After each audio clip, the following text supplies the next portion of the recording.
because I was disappointed on. Really? I gave away most of the stuff that I bought. Really? Yeah, the only thing, yeah, I gave away most of the stuff.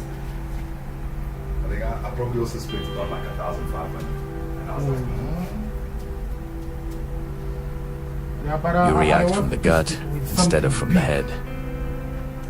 Yeah, something big like and see. But anyway, like one of those one mini thing I've houses or seen, something. one thing I've seen is that they deliver on their time. No, hundreds. They are so punctual. No, dude, as long as you like, woof, got the order, pay the tax, it's yeah. It's crazy.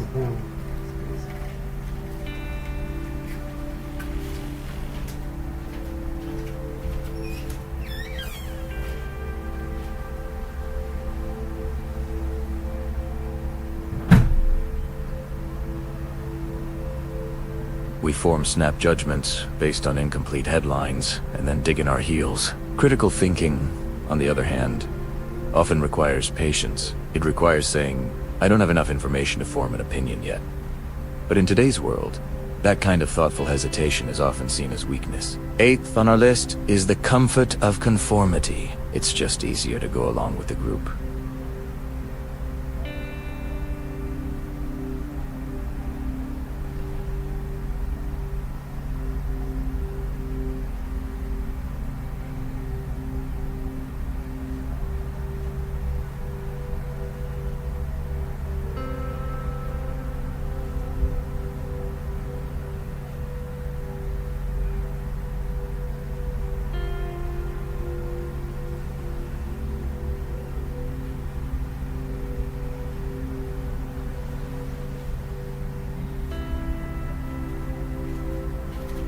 And content platforms is not to inform you, but to make money. And what makes money?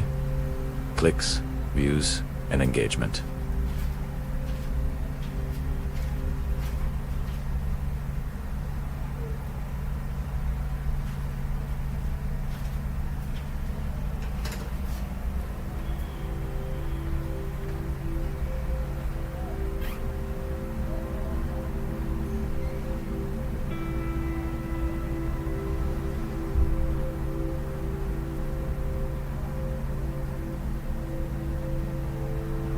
Critical thinking is a skill, like playing a piano or learning a language.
Thanks for watching.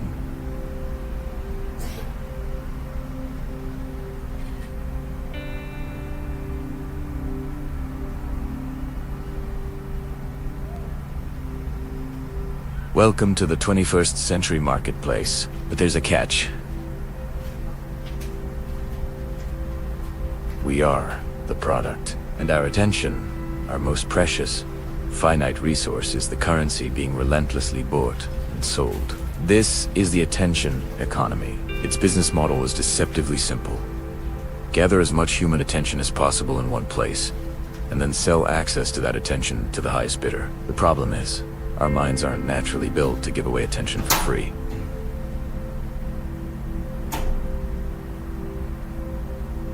So, to solve this problem, the platforms we use every day have become some of the most sophisticated behavior modification engines ever created.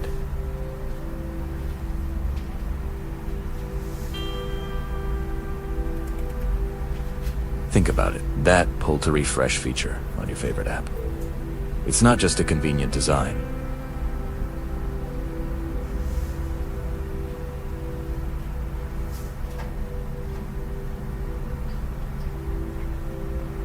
Or you might get nothing. It's this variable reward schedule that keeps you pulling again and again, hoping for that next little hit of dopamine. The infinite scroll is another masterstroke of design. By removing natural stopping points, like the bottom of a page, it eliminates the moments where you might pause and ask, what else could I be doing with my time?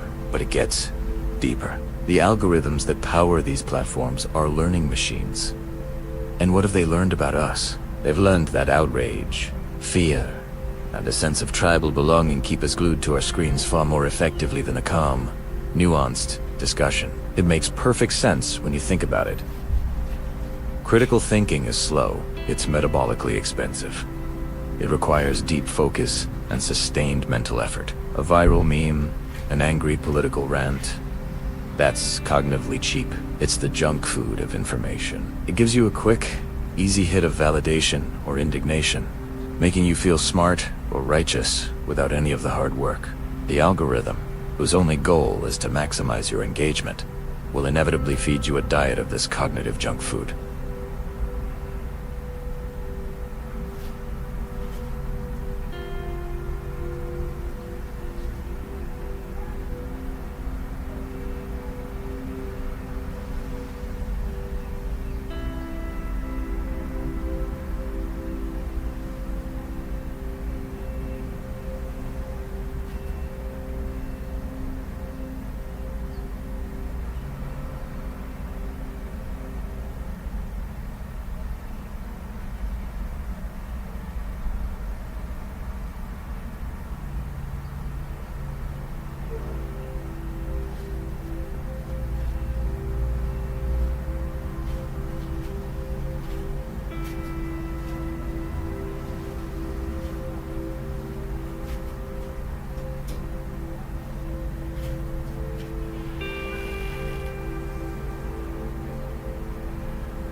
But it's actually worse than that. It goes beyond a simple bubble and creates an echo chamber of space that doesn't just reinforce our views, but actively discredits and attacks any outside perspective. The end result is a dangerous combination of absolute moral certainty and profound intellectual isolation. Social media has turned our public discourse into a performance. The like and share buttons have transformed discussions about morality and politics into a game of virtue signaling. It's not about finding truth anymore. It's about gaining status within your chosen tribe.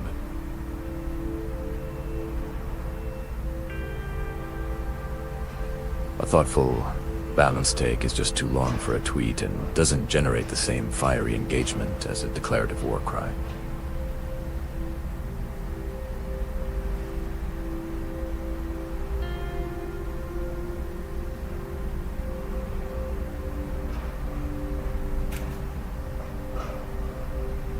Now, doubt is disloyalty. Questioning the party line is an act of betrayal.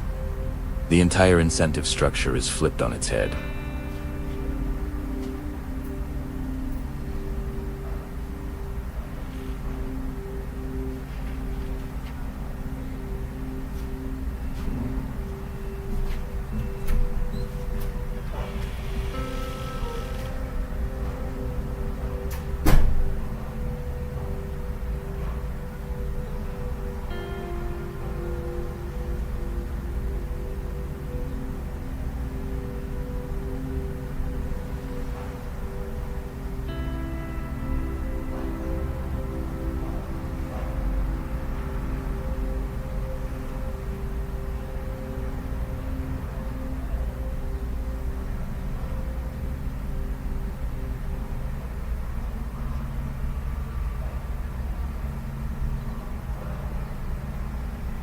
The model for modern education wasn't built for the information age. It was built for the industrial age.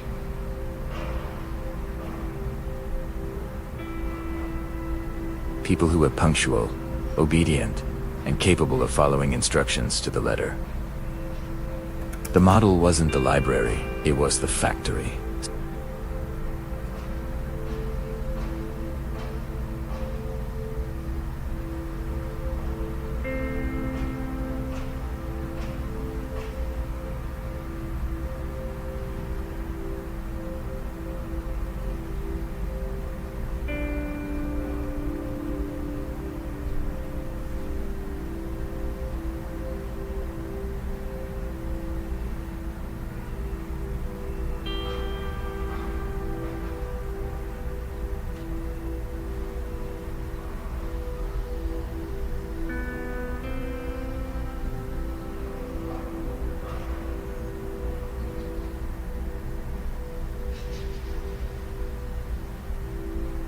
While many amazing teachers are fighting this tide, the systemic pressure is relentlessly pushing towards rote learning.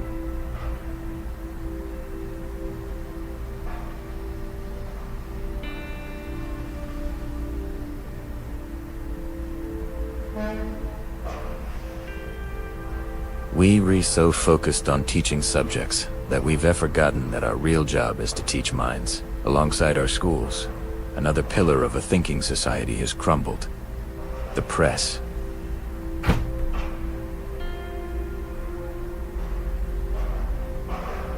But the internet completely destroyed the business model that supported traditional journalism.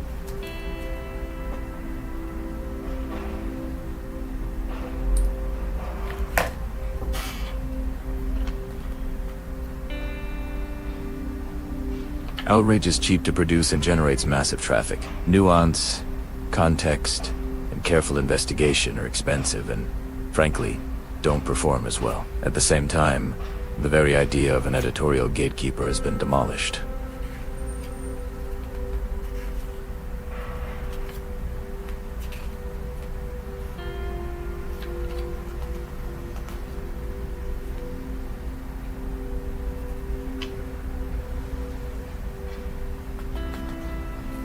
We are now adrift in a post-truth sea, where the strength of a feeling often carries more weight than the strength of a fact.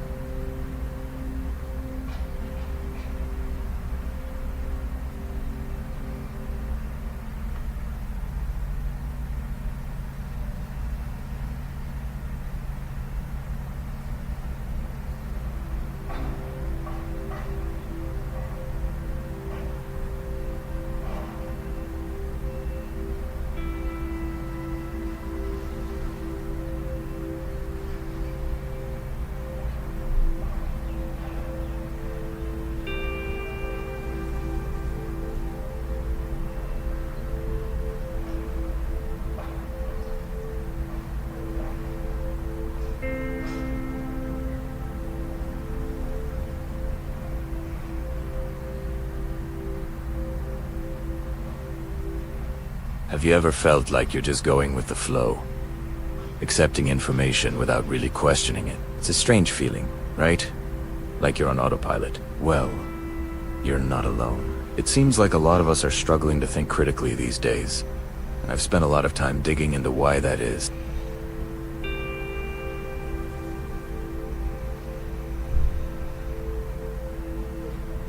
This isn't about blaming anyone. It's about understanding the world we live in so we can reclaim this essential skill. Stick weed may because the last reason is something we all do, every single day, without even realizing its impact.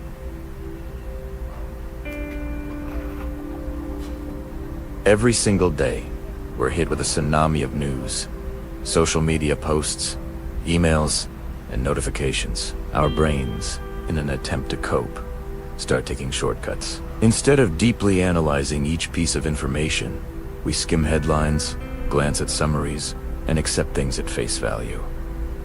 It's a survival mechanism. Think about your social media feed. You scroll past dozens, maybe hundreds of posts in a few minutes. How much of that do you actually process? This constant barrage makes it nearly impossible to pause and think deeply about any single topic. Reason number 2 is the echo chamber effect. Social media algorithms are designed to show us more of what we already like and agree with. It feels good, right, to have your beliefs validated. But this creates a comfortable bubble, an echo chamber where opposing viewpoints are filtered out. We end up in a world where everyone seems to agree with us.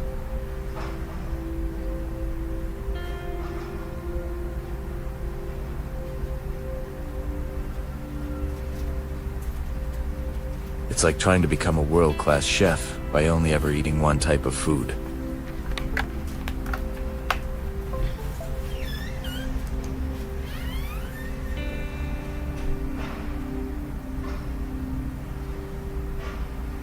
While many educational systems are shifting focus from memorization to problem solving, there's a broader societal trend.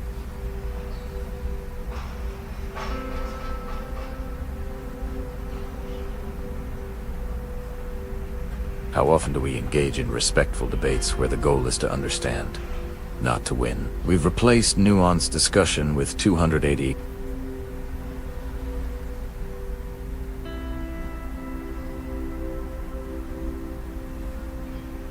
Next, reason number 4. The outsourcing of our memory. Why bother remembering facts when you can just Google it?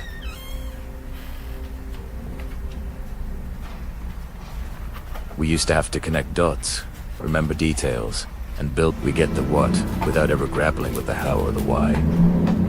Critical thinking isn't just about knowing facts. It's about understanding the relationships between them, or letting our devices do that heavy lifting for us. Reason 5 is a big one. Emotional reasoning. We are emotional creatures. It's what makes us human. But when our feelings start to dictate our reality, critical thinking goes out the window. I feel like this is true, so it must be true. Sound familiar? This happens a lot, especially with topics we're passionate about. We get a gut feeling, an emotional reaction, and we let that override any evidence to the contrary. Marketers and politicians are masters at exploiting this. They don't appeal to your logic. They appeal to your fears, your hopes, your anger. Recognizing when your emotions are driving your conclusions is a huge step toward becoming a better critical thinker. In our hyper-connected, often judgmental world, being wrong can feel like a public failure. There's a huge pressure to have the right opinion, to be on the right side of history, instantly.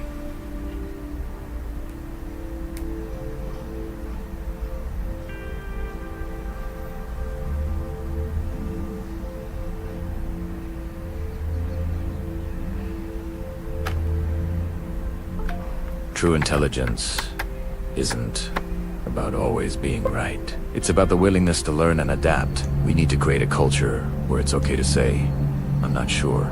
Let me look into that. Reason number 7 is the rise of passive entertainment. Think about how much time we spend binge-watching shows or endlessly